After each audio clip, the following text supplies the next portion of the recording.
It's Thursday, August the 18th. We are getting ever so close to the start of the NFL season. Preseason week two, rather, gets kicked off tonight.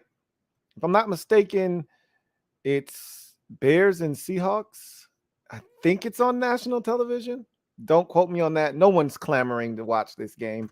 Drew Lock was supposed to play. He got COVID. So now Geno Smith is going to start. I don't know if that's going to alter the quarterback competition or not, but we'll see. I mean, that bodes well for Geno Smith, right? Anyway, I digress. You're locked into the 284th installment of the Louie T Network podcast that starts now.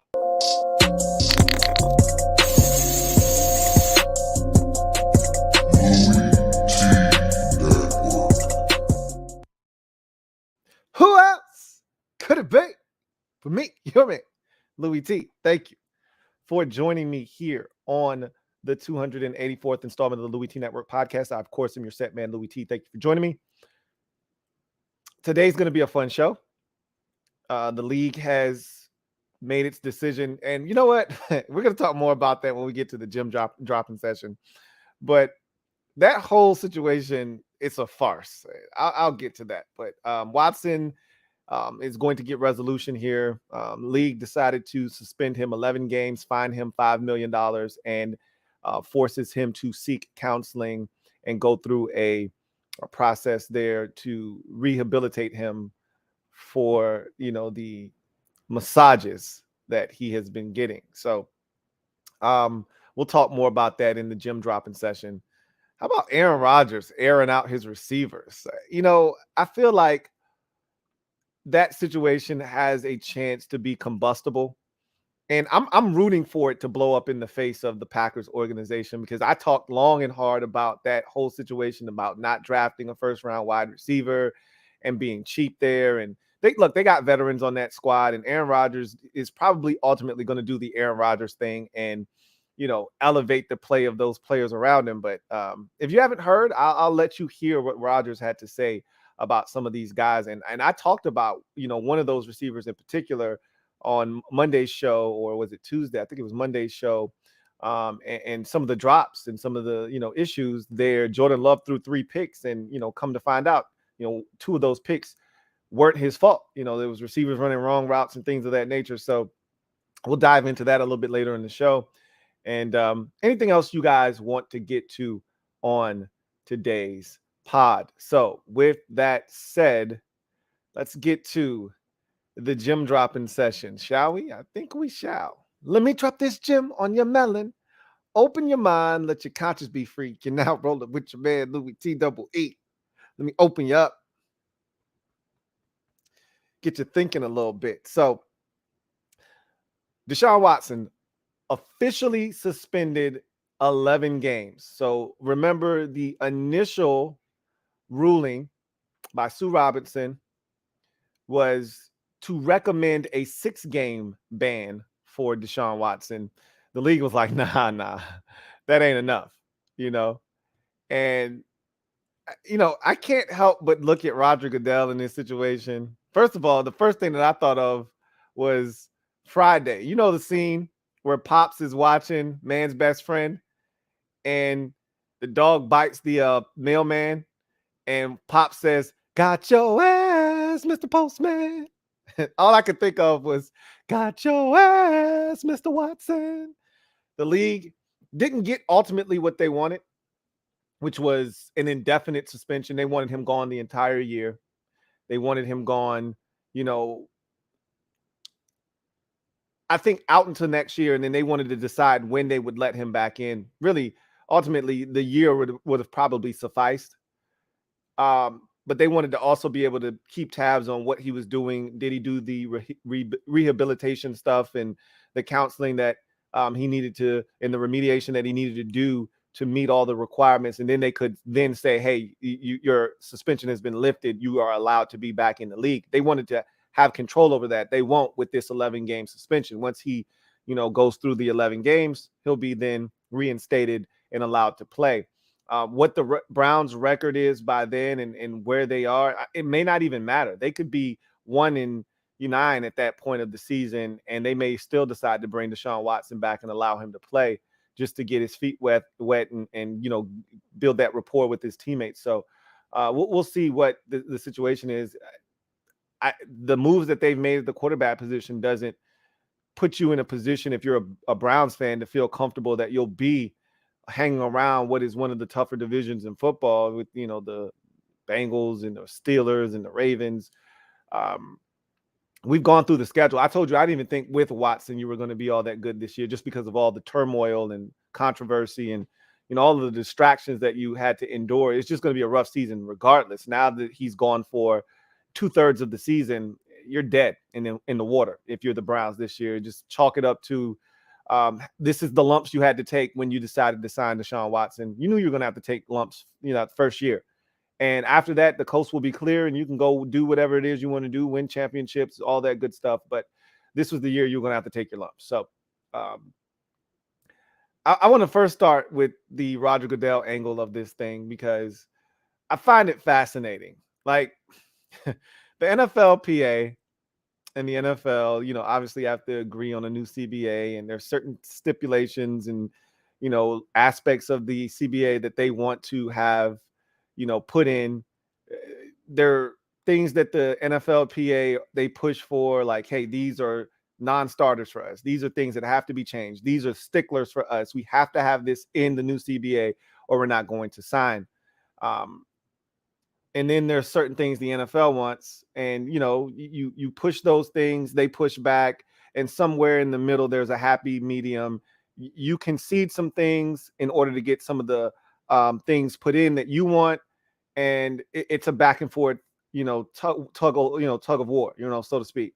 But at the end, they get certain things that they want, the owners get certain things that they want, and everyone's happy, right? One of the things the Players wanted, the Players Association wanted, was for Roger Goodell to not be the judge, jury, and executioner. They wanted to have a third party be involved in the decision-making process as it regards and to players, right? To the suspensions and, things of that nature. They wanted to have a objective party take a look at it, not have the NFL, just rule with an iron fist and do whatever the hell they feel like doing. So they put in this provision that allows a third party to hear the case, and rule on the situation and make a recommendation to the NFLPA and the NFL as to what the punishment should be, which is what they did in this situation with Deshaun Watson. And because of how convoluted the NFL rules are, honestly, he shouldn't have got any time, because technically he didn't break any rules, right? However, we all saw what happened. We all heard all of the testimony from the women and all the accounts that, we've heard, over 60 different masseuses and massages. He's got a problem. And this was some creepy shit. And so there probably needed to be punishment, right? So Sue Robinson says, look, really, you don't have a leg to stand on based off of your protocol, in your handbook. However, we all can see that there has to be some punishment. He can't just go scot-free after doing what he did and engaging in the behavior that he engaged in, over the last however many years. So something has to be done. My recommendation is 6 games. That's the best I can do for you. And the NFL is like, seriously? We want a year. Like, we want indefinitely. We want to control when this guy's allowed to set foot on an NFL field again. And 6 games isn't that. So what the NFL effectively did was they created a loophole where they could essentially still make the decision. Like, this whole process is a joke, because all the NFL has to do, if they don't like what the third party ruled, right, which is what happened in this particular case, they didn't like Stu Robinson's recommendation of 6 games. So Roger Goodell and the owners appealed. And guess who they're appealing to?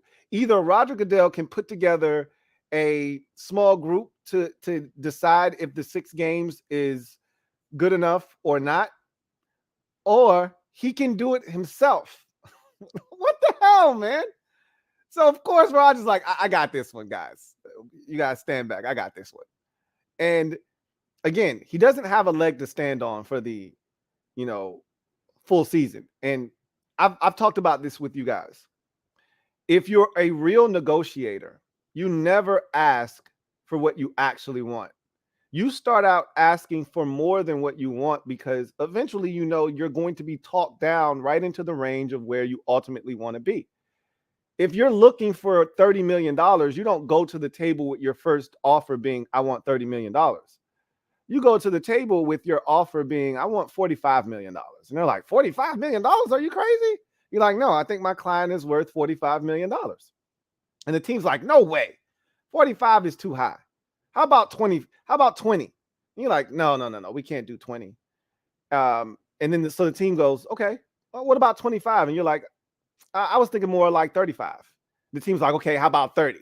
And you're like, you know what? 30 sounds good to me, right? They think they're getting a deal. You wanted 30 all along. You got your number. That's how negotiations go. The league knew they weren't getting a full year ban. They knew that. But they wanted 12 games. They wanted 12 games. That was the number that they were circling the entire time was, hey, we know we're not going to get a full season ban because he hasn't criminally been found guilty of anything. They didn't even have a criminal case. They threw that out because there wasn't enough. So we have nothing to stand on from a criminal aspect. We can only go off of what we see as having done detrimental harm to the league. And that's how we're going to go about this, is that his conduct was detrimental to the league. So that's how we're going to attack this. But you can't get a year-long ban off of detrimental to the league. I need more than that. So the number was always 12 for the league. And they wanted to fine him. They were not happy that he sat out the entire year with all this shit going on, got paid by the Texans, didn't play a single down, and was allowed to collect a check. They didn't like that. So they're like, I need some of that bread back, and I need 12 games. So they compromised. Rodgers like, I'm not going to hit him for the full 12, but I'm going to get him for 11. 11's a weird number. And, I said, what's the significance of 11? No one gets an 11-game suspension. It's usually a round number. It's 6, it's 8, it's 12. It's something like that. It's an even number. It's 4 games. It's 10 games. Nobody gets an 11-game suspension. So I was like, 11. That's a very odd number.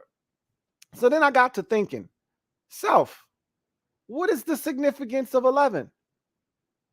Who is the 12th game of the season for the Houston Texans? One might ask. So I went and checked, and I said, they played the Houston Texans for their 12th game of the season. Hey, how about that? Now, I don't know if that's coincidence or if that is just happenstance. They could have just suspended him 12 games. They could have suspended him 10. They chose 11. Anyway, I digress. The NFL is a business at the end of the day. Never forget that, okay? They always talk about protecting the shield, and they always talk about, no one player is bigger than the shield, this, that, and the third. But at the end of the day, these owners are about one thing. They don't care about player safety. They try to act as if they do. But, at the end of the day, the safety of these players jeopardizes their business, their bottom line, and their pockets. So they have to care by default, even though they don't really give a shit about that. If the concussion situation, 10, 15 years ago didn't happen, they'd still have the same rules and they'd still be going about it the same way. Okay. They only change when it is necessary. Okay. When the public perception starts to meet reality, that's when they start to make changes. Okay. We've seen this over and over again. Same thing with the domestic violence. Ray Rice was going to get a 2-game suspension, and then the tape was leaked, And the league was like, whoa, I mean, you feel this blowback here? All right, we got to suspend this man indefinitely, and he can't come back ever. They only get out in front of things after there's been some type of backlash, or they know it's coming, so they want to get out in front of it. This is another one of those situations. So they are trying to make some money. They're extracting. They say, you know what? Deshaun got us last year. They got the Texans for X amount of million of dollars, whether it's 10, 15, whatever. Didn't play a single snap. So we're going to tax him 5 on this suspension, right? That's a part of the deal here. He's got to give us back $5 million. We'll donate this to a charity. Good job, NFL. That's a drop in the bucket for them. They're making, $300 billion on this TV deal or whatever it is, $300 million of revenue or billion or whatever the hell it is on this TV revenue deal. And you're going to donate $5 to a charity. Get out of my face, right? Anyway. And they said, you know what? And we're also going to extract as much of the publicity of this thing as we can by having him come back and play his first game against his former team. The NFL ain't shit. They ain't shit.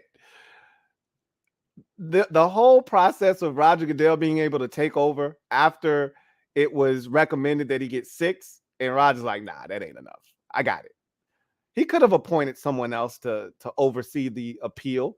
He didn't. He was like, nah, I got it. Thanks, Sue. You did a great job. I got it from here.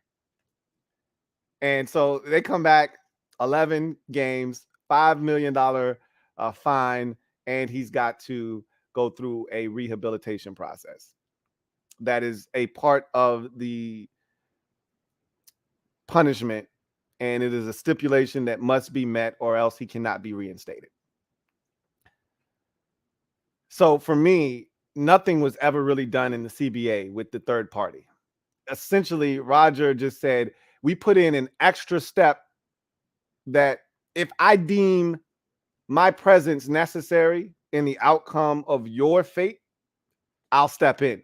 Otherwise, we'll let the third party handle it. We feel like 4 games is fine. Okay, you're good. You're Gucci. If I think your 4-game suspension is shit and I want 8, I'm just going to appeal, step in, and give you 8. Okay? There's nothing that's changed. He's still the jury. He's still the judge, and he's still the damn executioner. Okay? It's like they just put in an extra layer. Like, it's supposed to be checks and balances. It's like they have a check, but there's still no balance, right? Like, I think they should get 6. Rod is like, I think they should get 10. So we appreciate the work that you put in, and we appreciate your opinion. I got it from here. Okay. He's getting 10 games. That's crazy to me. Now let's talk about the actual suspension. So it's 11 games. It's going to severely impact the Cleveland Browns this season. I didn't think they were going to be good with him, whether it was a 2, a 4, or 6 game suspension. I thought they were going to struggle. It was just too much. When you're dealing with a situation that's this fresh, it's too much to bear. You're putting a lot of pressure, not only on Watson. You saw how he handled it in the first preseason game. I get it. It was the first preseason game. He hadn't played in over a year. I get all of that, but it's a lot. Every single week on the road, that's going to be the environment that they were in Jacksonville. Nobody gives a shit about Jacksonville Jaguars football. In Jacksonville, they care more about Florida Gators football in Jacksonville. They care more about Georgia Bulldog football. They care about the biggest outdoor cocktail party more than they care about the Jacksonville Jaguars. And yet he was facing, obscenities and a chant by the crowd that was there. And that's a tip of the iceberg of what he's going to endure during the course of the season. It was going to be too much. So 11 games is going to hurt them. They don't have the quarterback situation to withstand an 11-game ban for Deshaun Watson. They went out and signed Josh Rosen. They have Jacoby Brissett. That's not nearly enough to get you to 5-6, which is what you probably need to be at to even have a remote chance. And then Watson would have to come off the bench and be smoking for the final, 7 games of the season, 6 games rather of the season. It's just not enough. They're not going to be 5-6 by the time he comes off of his suspension. They're just not. more like 3-8, something like that. And I don't know when their bye week is. They might have a late bye, might be an early bye, whatever the case may be, whether they played 10, it's an 11 game suspension. So it doesn't really matter if they have a bye week or not. He's going to be gone for the first 11 games. And I can't see them being any better than 4 and 7, when he comes back. That's too deep of a hole to dig yourself out of. You could literally win the final 6 games with Watson back, go 10-7, and that might not be enough. The AFC is crazy. We've talked about it already. There's Josh Allen in the Buffalo Bills. There's Patrick Mahomes in the Kansas City Chiefs. There's now the Denver Broncos and Russell Wilson. The Chargers are on the come with Justin Herbert. The AFC North, the division that they play in, Lamar Jackson's back in Baltimore. The Bengals aren't going away with Joe Burrow. And the Steelers, I don't know what is going to become of their quarterback situation. Mitchell Trubisky looked really good in his first start. Again, I've got a thing for Mitch. You guys know that. His mama named him Mitchell. I'm going to call him Mitchell. But the defense is going to be good. They were good last year, whether, and I know my guy always tells me, we didn't stop the run well. That's fine. You weren't giving it up on the scoreboard. That's what matters the most. So Captain Spartan would always say, we didn't stop the run. Well, you weren't giving it up on the scoreboard either. So, elite teams, yeah, but at the end of the day, there's a lot to contend with out there. And then somebody's got to win the AFC South, right? Like, I don't think that division's good at all, but somebody's got to win that division and get a playoff spot, whether it's the Titans, the Colts. Somebody's got to step up and, take charge of that division. So at the end of the day, I don't even know if 10 wins is going to be enough, frankly. So we'll see what happens. And I don't want to count out the Dolphins. We don't know what Tua is going to do this year, but they got a ton of weapons for him. So it's a lost cause for them. Watson's lawyer came out after the dust settled and the smoke cleared, and he said, my client hasn't admitted guilt to anything. He's expressed remorse that this happened and that people were affected by this negatively, but he's not admitting guilt. He's done nothing wrong here. So don't get the game twisted up. They're still going down swinging, but they're going down nonetheless. And so Watson did have a presser today, and he essentially said, I'm just glad that this shit's over, man. I'm ready to move on. I'm ready to play football. And so I'll take this L. It was 6. It's now 11. I'm going to just take this 11 and gracefully bow out. And I'll be back after the 11-game ban, and we'll go from there. And that's the position that he's taking, because there's no reason to fight. You're not going to win this fight. Okay. Clearly, Roger Goodell has the game rigged. Okay. So it doesn't matter where you put your pieces. He's still at the end going to say, king me or checkmate. You can't win this game. He's already proven that. Okay. It doesn't matter, where you put your piece on the board. He's still going to have you check. So I just find it hilarious how this whole, situation went. And how we ultimately, because you guys were very adamant when I talked about the 6-game suspension. You're like, hey, he's not getting 6. He's getting more than 6. I'm like, well, Sue Robinson said he's getting 6. So he's probably getting 6 games. And you guys are like, nah, he's not getting 6. And y'all knew something. I didn't do my homework. I didn't know what the next step was. Like, oh, he's appealing. Well, she's made a decision. This is her recommendation.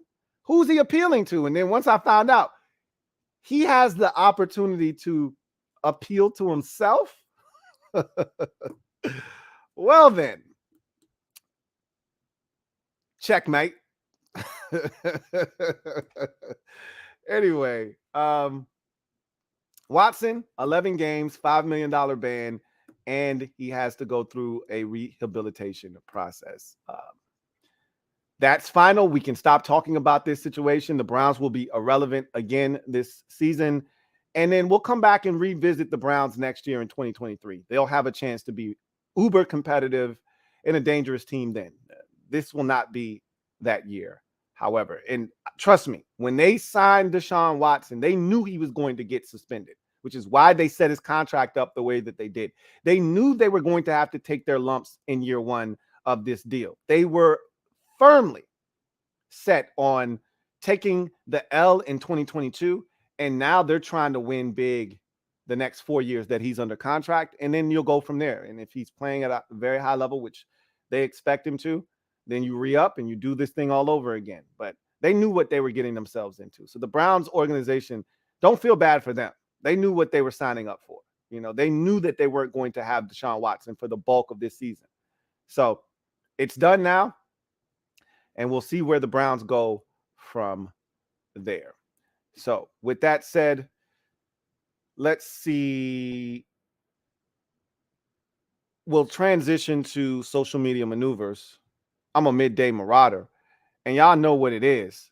If you've got comments, use the hashtag LouieTLive to have your comment read in the comment section. If you want to jump to the front of the line, you know how to do that.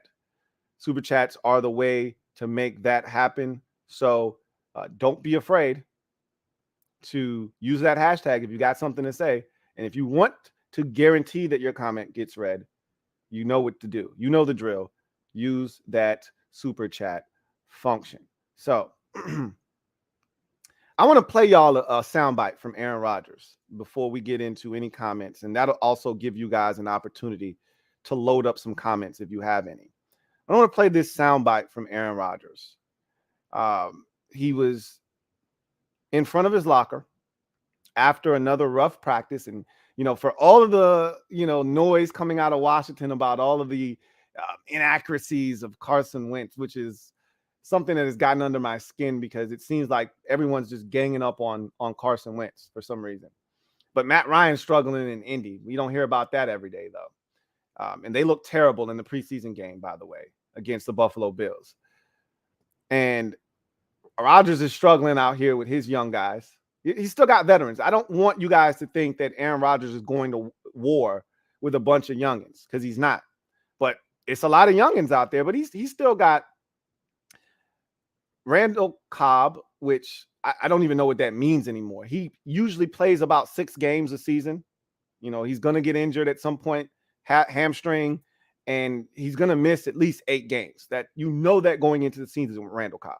So I don't even know what that means. He's got Samuel Watkins. I could literally copy and paste what I just said about Randall Cobb. I could do the same thing with Sammy Watkins. He's literally going to miss at least 8 games, bare minimum, if not more than that. So the 2 veterans that he's relying on there, he's not going to have them for a full 17-game slate. Then he's got the one guy that I think he's going to be relying on very heavily. He's going to, I think, become his new Devontae Adams, and that's Allen Lazard. That's going to be his new go-to guy. I firmly believe that, along with Robert Tonyan, who's coming off of a major injury last year. So you're counting on a tight end that missed a bulk of the season last year, coming off of a major injury, and a receiver who's never been the number 1 guy, but he's got talent. No doubt about that, but he's Allen Lazard. So we're going to find out a lot about this Packers team with a couple of veterans who are injury prone, and then a bunch of young guys that you didn't spend a first-round pick on. When you had 2 first-round picks to spend, one on a receiver, you passed on the entire receiver group, and then decided to spend one on a guy who looked like a Packer in Christian Watson, but he's been injured the entire camp and just got back like 3 days ago. So the next voice you're going to hear is that of Aaron Rodgers. And we will dissect this 45-second soundbite. But I want you to listen up as Aaron Rodgers talks about his group of wide receivers and what he needs from them moving forward and what will happen. Think of him as Coach Rodgers here, okay? Tell me he doesn't sound like the coach and not the quarterback. Take a listen. Unfortunately, some of the same guys. That's repeat mistakes are a problem. So we just got to clean those things up a little bit. The young guys, they got to, especially young receivers, we got to be way more consistent. A lot of drops, a lot of bad route decisions, run the wrong route. So we gotta get better in that area. He just won't be out there. Keep dropping the ball, you're not gonna be out there. So it's gonna be the most reliable guys that are out there. The preparation and the job responsibility is most important. There's gonna be physical mistakes that we talked about, but if you're going out there and dropping the ball and somebody else behind you is in the right spot all the time and catching the ball, that guy's going to play. So what you heard there from Rodgers was people called it a rant. I wouldn't classify that as a rant. Okay. Aaron Rodgers wasn't demonstrative. He wasn't over the top. He wasn't even saying anything truly out of pocket. He was voicing his displeasure with the quality of play from the young guys. And it's tough. I've talked about this in the league.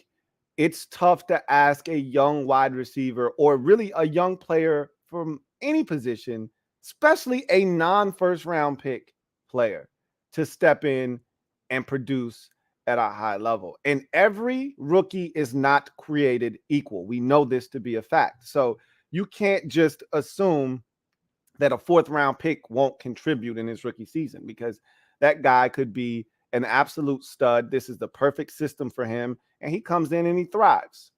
But you can't also assume that a first round pick is going to come in and tear it up either, because everyone is different and everyone learns and progresses at a different rate of speed. I talk about sports being a microcosm of life. It's not any different than people maturing at a different rate. You might have become a young adult at the age of 13 because you had to grow up quickly. Maybe it was 16. Maybe you were still acting like a little ass kid at 26 and you didn't grow up until you were 28. Maybe you were 35 and you didn't finally have the light bulb come on until you were 35. Like, it's different for everyone. Same thing with these NFL players. Some guys get off the bus as a rookie and they hit the ground running and they never look back. And they've got it right out of the gates, like Justin Jefferson, right? Like Jamar Chase. And then other guys need time. Maybe they'll never get it, like Jalen Reagor, for instance. He may never get it, right? Same thing for a linebacker like Jamin Davis in Washington. He may never get it, okay? But you can also be a second-round linebacker like Darius Leonard and get it right out of the gates. You never know. But that's how I always view rookies. Let them be a rookie. Don't draft a guy and expect his production right away. If you're counting on, especially a non-first round pick, if you're counting on that production, you've put yourself in a tough spot. You've put yourself in a really tough spot. And I always try to warn fans against that. Like, hey, he's a rookie. Remind yourself of this.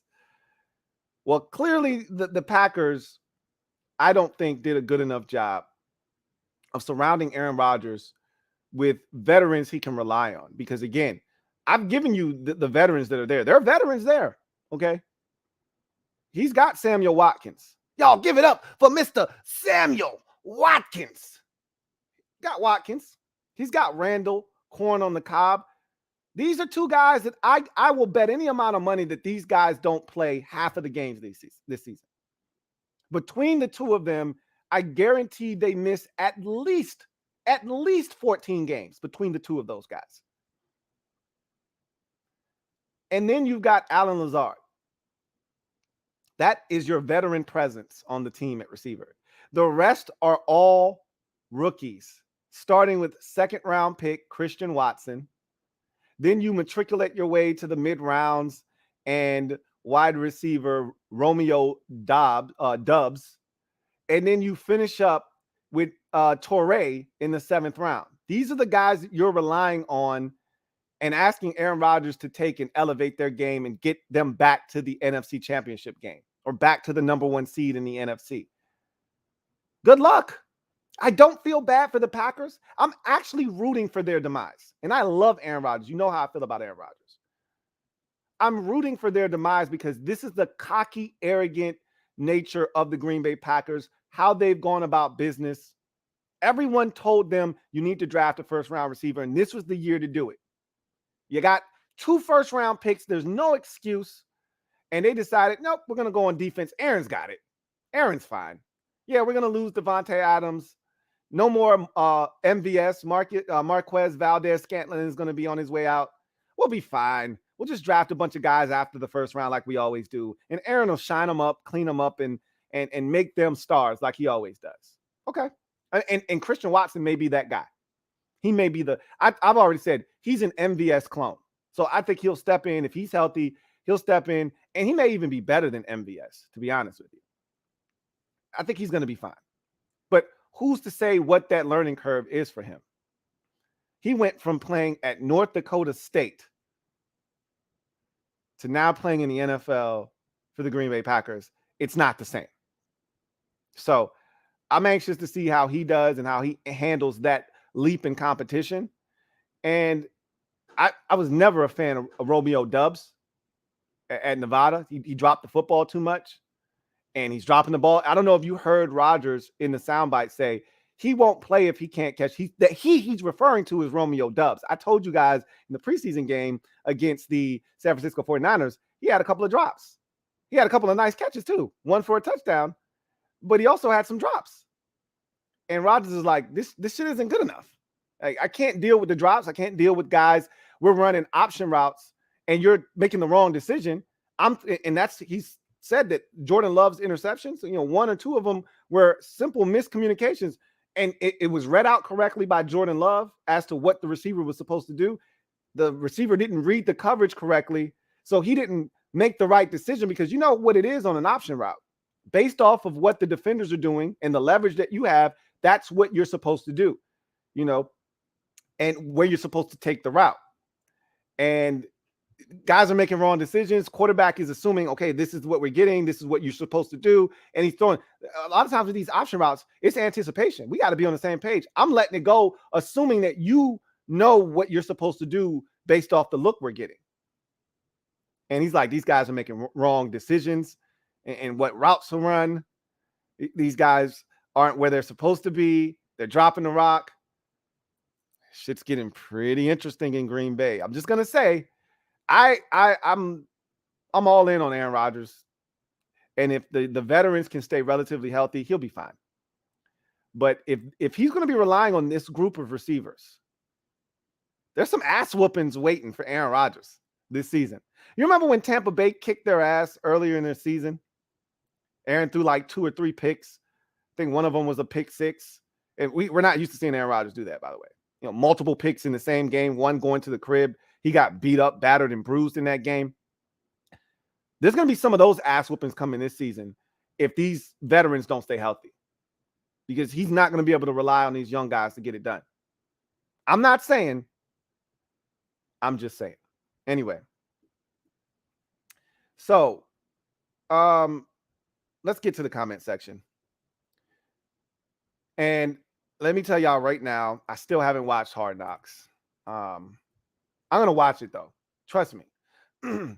This weekend, me and my wife, we've got a lot of TV programming lined up. First of all, let me wrap a taste with y'all for a second, because I told y'all I was going to DC, and I talked about the traffic and how that shit is ridiculous, right?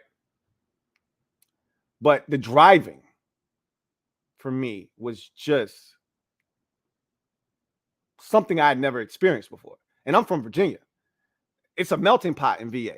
We got drivers from everywhere, Florida, New York, everywhere. And none of them can drive. So, I thought I'd seen a lot. I hadn't seen shit till I went to DC. But why y'all ain't warn me about these damn traffic cameras? I got, man. They popped my ass. So my wife is, went and got the mail. And she's like, I got something for you. And I'm thinking, hey, did a check come in the mail or something? I'm excited. Like, what you got? She's like, hold on, wait a second. She's digging through her bag to find it. Here, this is yours. And I take a look at it. I'm like, are you kidding me? A damn traffic camera? They popped me for going 11 over the speed limit in a random ass area. I was doing 36 and a 25. And get this, $100 damn. Normally you get popped by a traffic cam, it's $50. 100. I mean, y'all, they are taxing folks in DC, man. They ain't right for that shit. I don't know if I want to drive the next time I go. It might be Uber and not Uber. It might be Lyft galore for me. Because first of all, I was scared for my life on the roads. Scared for my life. All right. Just driving from point A to point B. And now you're telling me I got to abide by the speed limit? Like, seriously? Like, that camera got me from out of, it scoped me, it sniped me from out of nowhere. So I'm beside myself right now. DC is a different animal. I'll just say that. Anyway, I digress. So let's get to the comment section, see if you guys have anything that you guys have to say. Again, if you want to have your comment read, use the hashtag LouieTLive. If you want to jump to the front of the line, use the super chat function. I got a super chat here from White Run Guard. Thank you for the super chat. Greatly appreciate you, White Run Guard. Thank you for being a member of the MOBB, who writes, Lamb made the top 100. No sign of Terry. Well, I'm the top 100 doesn't move me. I've long said that the top 100 list is a joke. And so it doesn't really bother me any. I don't even follow that thing anymore. And it's cool that Jonathan Allen made the list, and that's great. But keep in mind that that list is a list made up of players voted on by their peers, which makes it even more, I think, makes it even less credible. I'll say it that way. Because these players have no idea. I don't know. So you know how closely I follow the league. And so I consume hours of player interviews, listening to guys talk. And it baffled me probably the first, 2 years or so of listening to players talk. It baffled me as to just how clueless these guys are as to what's happening around them. But then I had to, think about it. Like, these guys are insulated in their own little worlds, in their own bubble. Like, when the season starts, they don't have time to be worried about what somebody's doing on another team. They got to focus on their job in the task at hand. And so they're really focused on, how do I beat the opponent that we have this week? I'm watching film on the guy that I'm going to be going against, or the players that I'm going against. And I got to figure out a way to be better than the guy in front of me. And so they only really see players that they're playing against. So they're watching film of other teams when they're watching film of the team they're about to play. So let's say you're a defensive player and your defensive coordinator or your defensive line coach wants to show you a couple of clips of what other teams did to the offense that you're about to play and how they took advantage of them. That's how you see what other guys are doing. That's the only way you know. And so that's a small sample size. These guys have no clue. They have no idea. 95% of the players around the league have no idea. It's all about name recognition. They have no idea, who's doing what around the league. So Terry McLaurin's never going to win a popularity contest. Never. It's not going to happen. He's Terry McLaurin, okay? He plays for the Washington Commanders, and we suck. So you've got to be damn near an all-pro. You definitely have to be a Pro Bowl player, because these other Pro Bowl players, and this is where a lot of the votes come from at the pro, these guys don't know you. If you're not a Pro Bowl player, they don't know you. The only reason Jonathan Allen is on this list is because he made the Pro Bowl. Had he done what he done last year and still didn't make the Pro Bowl, I guarantee you he would not be on the list. So again, CeeDee Lamb is a bigger name than Terry McLaurin. He plays for the most popular team in the NFL. Like it or not, the Dallas Cowboys are the most popular brand in the NFL, hands down. And now that he is the best receiver on that team, he's going to get notoriety, whether it's deserved or not. So again, don't let that stuff dictate how you feel about players. Those lists are insignificant to me. And it's cool that they do it every year. I can't tell you the last time I actually gave two shits about the top 100 list.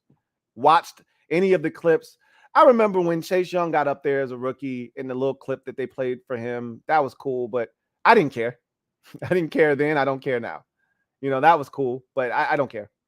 I'm glad Jonathan Allen made it, but I don't care that he made it. Honestly, he could have not made it. It doesn't change the way I feel about Jonathan Allen, and Terry not making it doesn't change the way I feel about Terry McLaurin, and CeeDee Lamb making it doesn't change the way I feel about CeeDee Lamb.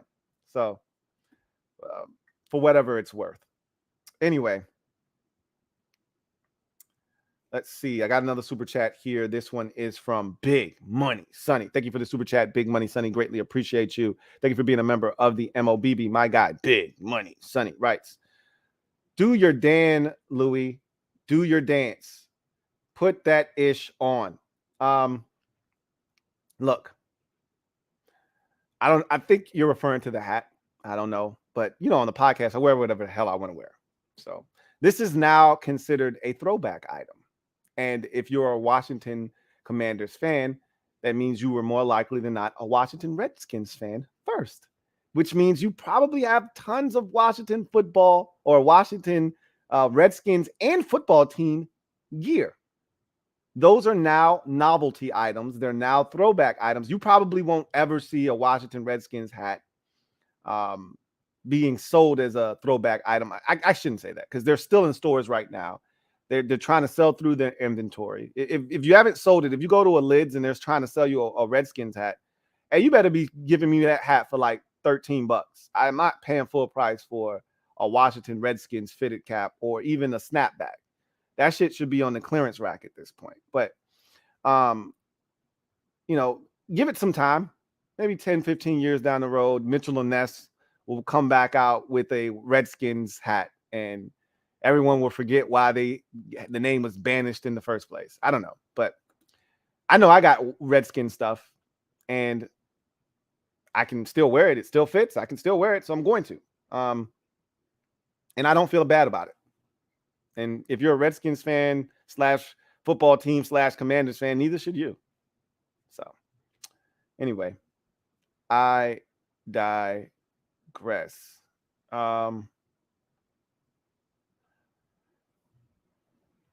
Big Money Sonny. Double up. Thank you for doubling up, Big Money Sonny. Greatly appreciate you, my guy, Big Money Sonny. Right. Lou, I need that hat. Where'd you get it? I don't know where I got this hat, bro. I've had this hat for a long time. As you could imagine, a lot of these hats I acquired from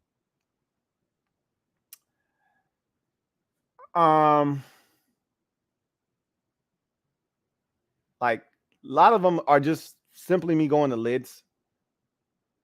Some of them are me, going on Fanatics. And then some of them, you might get lucky, roll into a Burlington coat factory and they giving away some stuff. I can't tell you where I got this hat from. Anyway, I digress. I can tell you where I got this hat from. I'm pretty sure if you look this hat up, you would find it somewhere.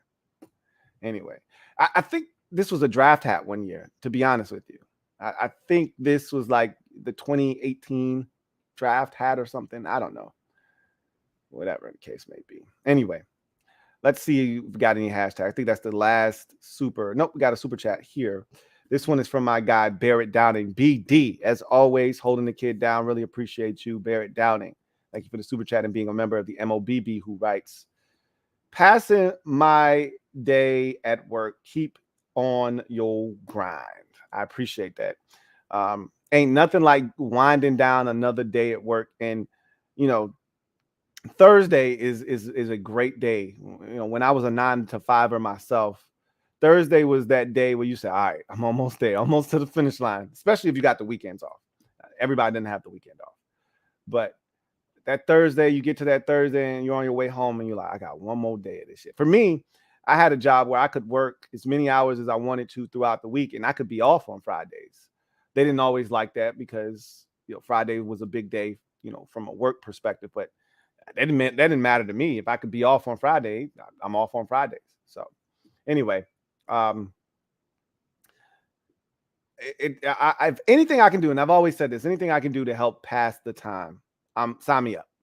I'm here for it. So glad that you are able to tune in and that, this somehow is helping pass the time at work. Big Money Sunny. Thank you for the super chat. Greatly appreciate you. My guy, Big Money Sunny writes, I was talking about the AB dance. I want a refund. How was I supposed to know that? I don't watch that. You talking about the that stupid ass shit? I mean, how was I supposed to know that? Do you think I'm sitting at home watching AB and his 1998 Mace orange sequence outfit running around doing this stupid ass shit? You think I'm watching him do that and listening to what the hell he's saying? I don't know what the hell's going on there. No, I didn't know what the hell you said. All I know is you said something about do a damn dance, and it said Dan. It didn't say damn, it said Dan. So I'm thinking you're talking about Dan Snyder or some shit. So again, I've told you guys this. I'm literal. If you want AB dance, you have to put that in the damn comment. Okay.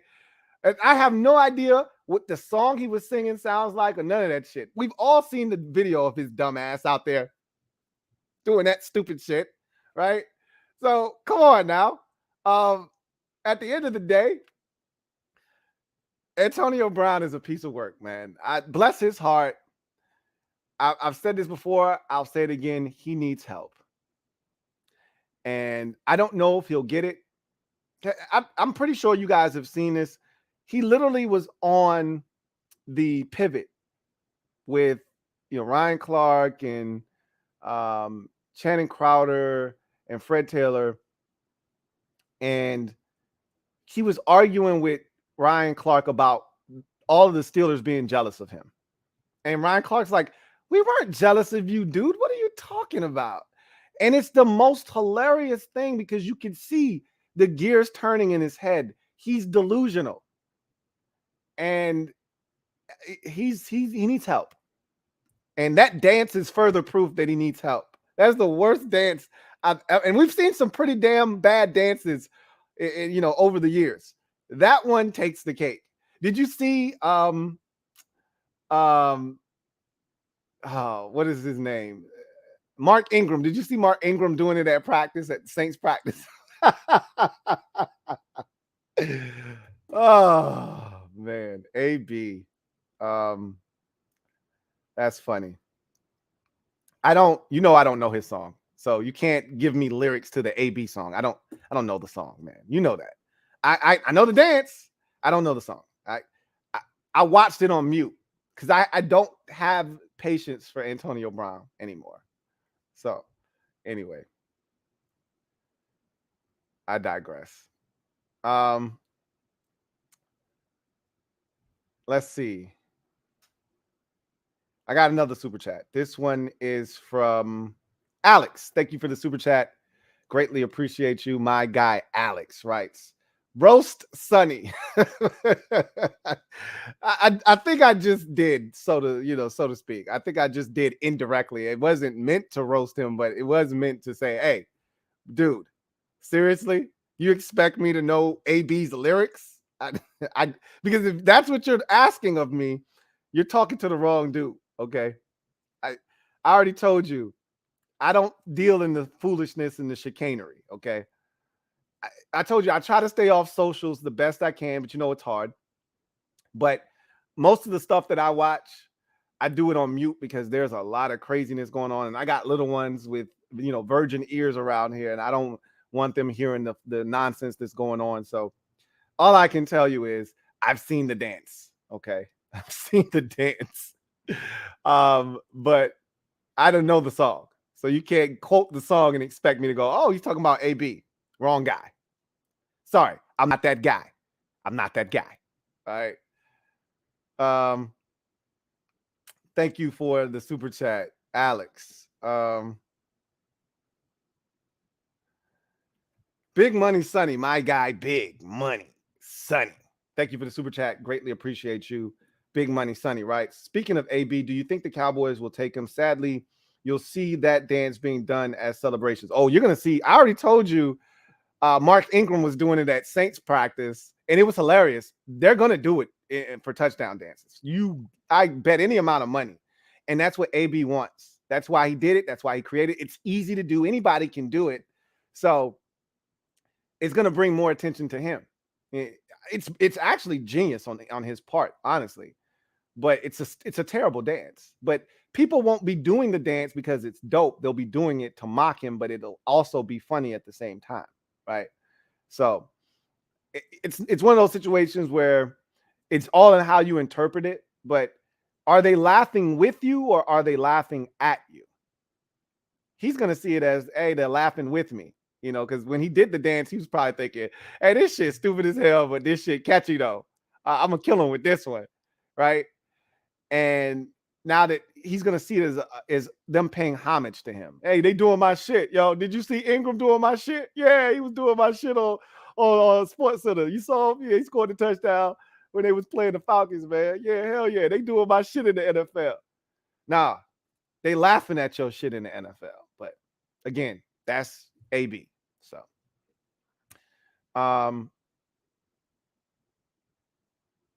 and anyway, I digress. So I'm assuming that's the song. Do your dance, AB. Do your dance. Is that are those the lyrics? Is that what you guys are telling me? Are those the lyrics? I wouldn't be able to tell you. So I guess. I don't see him playing another snap in the NFL. He asked the Steelers to give him a one-day contract so he could retire as Steeler, and they said no. That won't be happening here, Antonio. Go to one of your other stops, New England or Tampa Bay. Go somewhere else and get a one-day contract there and retire with that organization, because you won't be doing it here. So I think his last snap in the NFL has come and gone. I don't see anybody giving him an opportunity. But if there was a team dumb enough to give him a chance, it would be Dallas, because Jerry doesn't give a shit. He's proven that time and time again. But I don't think he's playing another snap, because the one thing Terrell Owens never did was quit. You can say what you want about T.O., and he was a lot of things. He wasn't a quitter. Antonio Brown quit on the Tampa Bay Buccaneers. There's no place in the league for that. And there's not one owner that's going to sign up for a guy that they think might quit on them. So he's done. Anyway, I digress. Let's finish up this show with garbage time. So we've got football tonight, and Bears and Seahawks. And I think this game is actually going to be nationally televised. I'm going to look it up. I tried to look it up earlier. I didn't do a very good job, clearly. So I never actually found out, but I think this game is going to be on ESPN. And if it is on the 4-letter, if it is on ESPN, that's a big effing deal, and I'll tell you why here in a second. But let's check this game out. Bears versus Seahawks on TV. See if this game is on, and it is on ESPN. I thought it was. And so that's a big effing deal for those of you who are keeping score at home. Why? Because this is the first time we will get a look and a listen at the brand new ESPN booth of Joe Buck and Troy Aikman. Now, for most of you, you're like, shit, Louie, you've been listening to those two clowns for the last decade and a half on Fox. It's not that different. They're just switching networks. I get it. But this is them at their new home, and it gives ESPN's booth credibility for the first time, really, since Mike Tirico left. Because really, once Mike Tirico left for NBC, the booth fell apart. Gruden didn't love Sean McDonough. That was a weird pairing. It was awkward in there. Remember the Bengals Steelers game and the awkwardness there? Gruden was like, I kind of like the violence, and Sean McDonough, this is reprehensible. And how awkward that shit was. And then, of course, all of the shit that happened thereafter. Oh my God, the booths, the Joe Tessitore, Jason Witten, Booger McFarland. Yikes. Those guys that did it last year, or really the last 2 years, they weren't terrible. They were tolerable. You tolerated them. Yeah, but I wasn't a big Louis Riddick fan. Brian Greasy's fine. And, but again, I tolerate those guys. And Steve Levy, he's a hockey guy. So it was okay. It was cool, but this is a real booth in ESPN. You've got one of the flagship programs for the NFL, Monday Night Football. You cannot be putting an inferior product in the booth. So this is the first time we will get a look and listen at a competent group doing the game in Joe Buck and Troy Aikman. I'm actually excited because while the Manning thing was fun, it was also a distraction. Like, half the time they're not talking about the shit that's going on the field. And at first it was enjoyable because I was running from the booth, that they had of Levy, Riddick and Greasy.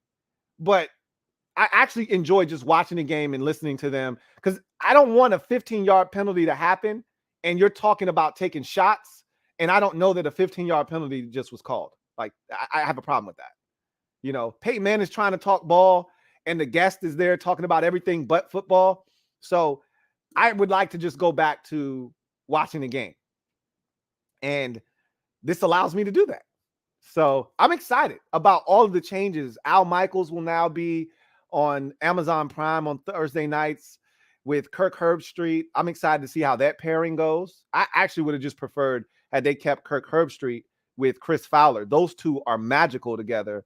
I would have preferred them to just keep that group together and have them do the Thursday night games. That would have been perfect for me. But, Al Michaels, he didn't have his fastball anymore. But look, that 91 mile an hour fastball with movement is still good enough to get the job done. It ain't the 97, 98 he had, in his prime, but he's still stroking it at 91 and it's got some vicious movement. So I still think he can get it done. Obviously, I'm a huge Mike Tirico fan. I think he's the best in the business. So for him to finally get back into a seat and call games, which is what he was promised when he came to NBC, like, hey, just be patient with us. We'll give you the Notre Dame job in the meantime, but you're going to take over the chair when we get rid of Al. Okay, just give us a couple of years to figure some shit out, but trust me, that's your seat. Now he's doing Sunday night, and that's the biggest program the NFL has is Sunday night. That's their big baby there. So I'm glad to see Mike Tirico doing that. It would have been even better if they could have gotten rid of Chris Collinsworth and found a better, color guy. But look, at the end of the day, beggars can't be choosers. I'm just happy to get Mike Tirico back because I will tolerate Chris Collinsworth to get Mike Tirico. So Sundays are better now. Mondays are infinitely better. And Thursdays are interesting. I don't know if that's better than Troy and Buck doing the Thursday games like they were doing last year. But we'll see. We'll see what that Thursday night group looks like. But I'm excited. And this will be the first opportunity to see those guys in the booth at ESPN doing a game together. So that's the significance of tonight's game. The game itself will be trash. Justin Fields, more likely than not, will be running for his life. Geno Smith, he's competent running that offense, but I was looking forward to seeing Drew Lock. He's got COVID, so he was supposed to start. That, I think, is the final nail in his coffin is, potentially being the starter there in Seattle. I think that job is now Geno Smith's to win. All he's got to do is go out, play, solid ball. And I thought he was solid against the Steelers in the first week of the preseason last week. And I assume he's going to go out there, run the offense. They'll be, solid. And he'll end up being their week one starter. Good for Geno. Sucks for Drew Lock that the timing couldn't have been any worse for him to get COVID. But it is what it is. So let's I got one more super chat and then we can go ahead and get out of here. So my guy, Big Money Sonny, thank you for the super chat. Greatly appreciate you. My guy, Big Money Sonny, writes, meant to ask you, Are we getting a full half of starters this Saturday? Do you expect to see the offense open up a little? Will the defensive secondary look like a professionals this week? Can't wait.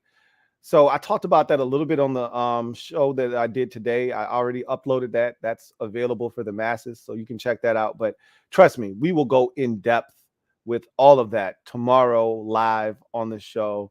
I will cover bases on all of what I think will take place. Ron talked today, and I talked about what he said, and kind of gave you my perspective on all of that. It's going to be interesting. This is one of the most fascinating week 2 preseason games in recent memory. Obviously, the second preseason game takes on a different meaning now since they went to 3 games last year, but I can't remember a game in which I was more confused as to what to expect from the offense, side of things. Defensively, there aren't any issues there. They're going to go out and they're going to compete against Patrick Mahomes, Travis Kelce, Juju Smith-Schuster, and company. They're going to go out there, Mecole Hardman, all those guys, and try to stop that offense from, running through them like a hot knife through butter, like they did against that Bears defense, where they just went down the field, bing, bang, boom, end zone, and Mahomes' day was done. They're going to get some work. I'm anxious to see it. But offensively, that's going to be really interesting. We'll talk more about that tomorrow, however. So anyway, I digress. That is going to do it for me, your man Louie T, here on the 284th installment of the Louie T Network podcast. I look forward to chopping it up with you guys next week. When we come back and we reconvene next week, whether it's Monday or Tuesday, there is a Monday night game. So we're going to get a full complement of primetime games. You get Thursday tonight, which, it's not the Thursday night Amazon Prime game that you're going to get during the season. You're going to have to wait until week 2 for that. But you are getting a primetime game tonight. You're going to get a primetime game Sunday night. I think it's, I can find out for you real quick. I want to say it's the Vikings and somebody. I'm probably wrong about that. Let me pull it up real quick. So you're going to get on that Sunday night telecast, you're going to get Ravens and Cardinals on Sunday night. And then you'll get a Monday night telecast, and that'll be Falcons and Jets. So you'll get a full slate of primetime games to kind of, again, it's preseason. So even fans need to be brought in slowly. Even fans need to go through the preseason and start to rev up the engine themselves. So this is the rehearsal week for all intents and purposes. So you'll get a full slate of games from a primetime schedule standpoint to kind of get you back into the swing of things. Thursday, Sunday, and Monday. Anyway, I digress. That's going to do it for me, your man Louie T. You know what it is. Get off the bench, get in the game, and kick it with me, your man Louie T. Until next time, you guys take care. We'll reconvene on Monday, as I said before, and Monday or Tuesday, and we'll recap all of the week 2 preseason games. We'll preview the one coming up on Monday night, and by then I should have watched Hard Knocks, so I'll have something to say, and then we'll be heading into episode 3 of Hard Knocks, so we'll preview that as well. So with that said, you guys enjoy the rest of your evening. Enjoy your weekend. Enjoy the football. There's going to be plenty of it for you to consume. Start getting yourself back into the swing of things. All right.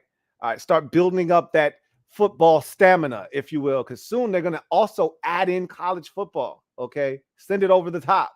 So start building up that stamina. All right. Start consuming some of this ball that's out there. Not just your team, but catch some of this other ball that's out there. All right.